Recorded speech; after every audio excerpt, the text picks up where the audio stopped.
Mr. Bagla, just hold on. He has a question for you. Hi, Mr. Bagla. Arnab here.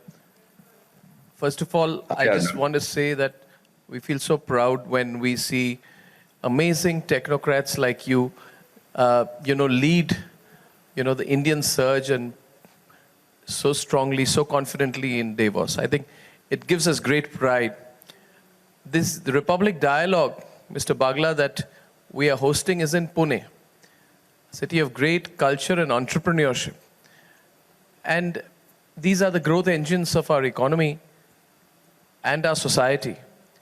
And we are doing this Thought Leadership Summit today in Pune because we want to focus on cities beyond just the metros, the traditional metros. So do you have a message for our audience in Pune from where you are today with everyone who matters in the global economy in Davos to the audience here in Pune, which cities like Pune, which are the future of our country's growth engine, which will propel us to that 7 to 8 to maybe double-digit growth in the near future. Mr. Bagla. You know, Arnab, the two other things which are being discussed here is innovation in a big way and startups. And there was also gender participation. In fact, we at our own lounge had an entire roundtable yesterday on gender participation at senior levels. It was chaired by Minister Mrs. Irani. The hall was packed. And they were amazed at where India in gender participation is. And that takes me to the other point, and this is what, to your point about how they're looking at the new India, which is just beyond the big towns and cities. There was this another panel on startups, and we had our own unicorns which were presenting themselves there. These were fascinating stories of small town young entrepreneurs which have created globally acknowledged unicorns. And let me give you a statistic there. You remember in January 16, 2016, the Honorable Prime Minister launched Startup India. We are a young startup nation. We're just about 72 months away from there. At that point of time, we just had about 450 registered startups.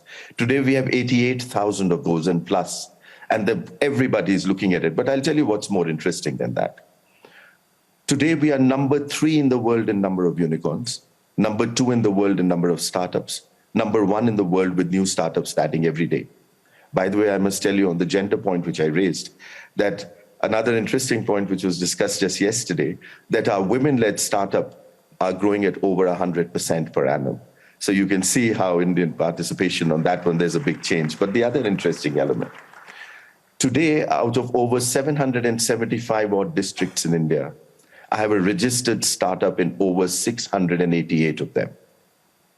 The story of New India is now bottom up with each and every citizen. And that is the amazing level, the big discussion here, which everybody is looking at. In fact, there was the investment promotion agencies of 28 countries got together on a roundtable just to study India's digitization program.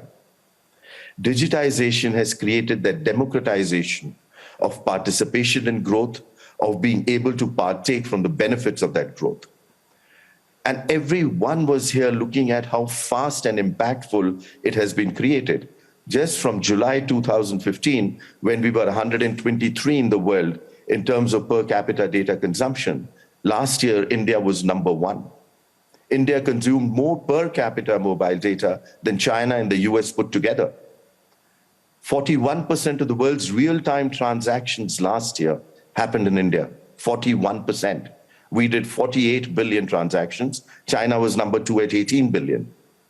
And by the way, last year in October, we already touched 8 billion in that month itself. That means we are now at 96 billion run rate of the year. See how fast it is happening.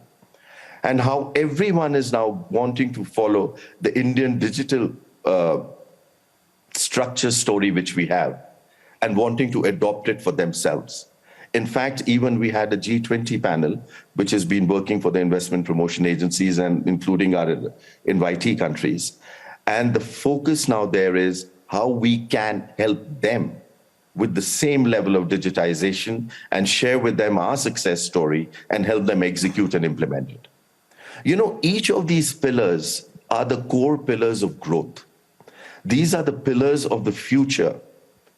And we have shown how in a short period of time, with this government's leadership, we've been able to bring these special initiatives completely based on outcomes, and how these outcomes have been achieved in such a short period of time.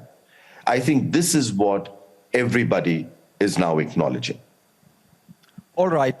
So that was quite comprehensive. Thank you so much for that. I know you have to go for another session. Davos is still not over for you.